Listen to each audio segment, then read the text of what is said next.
আপনারা কি জানেন অর্জুন কেন মহাদেবের ওপর ব্রহ্মাস্ত্র প্রয়োগ করেছিলেন? মহাভারতের যুদ্ধের আগে যখন অর্জুন মহাদেবকে প্রসন্ন করার জন্য তপস্যা করছিলেন, তখনই দুর্যোধন দ্বারা পাঠানো এক দৈত্য এক শুয়োরের রূপ ধারণ করে ওখানে পৌঁছলেন। ওই দৈত্যকে কোনো সাধারণ অস্ত্র দিয়ে মারা সম্ভব ছিল না।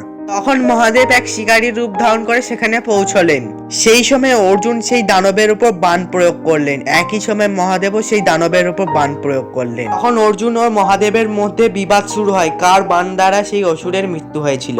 এই নিয়ে মহাদেব ও অর্জুনের মধ্যে যুদ্ধ শুরু হয়। যখন অর্জুনের সব অস্ত্র শস্ত্র মহাদেবের ওপর বিফল হয়ে যাচ্ছিল, তখন অর্জুন মহাদেবের ওপর ব্রহ্মাস্ত্র প্রয়োগ করলেন, কিন্তু ব্রহ্মাস্ত্র মহাদেবের ওপর বিফল হয়ে গেল। তখন অর্জুন বুঝতে পারলো ইনি কোনো সাধারণ মানুষ নয়। তখন মহাদেব তার শিকারী রূপ ছেড়ে তার আসল রূপে আসলেন। তখন মহাদেব অর্জুনের ওপর প্রসন্ন হয়ে তাকে পশুপদাস্ত অস্ত্র দিলেন। আপনিও যদি মহাদেবের সত্যিকারের ভক্ত হয়ে থাকেন তাহলে কমেন্টে হর হর মহাদেব লিখতে ভুলবেন না।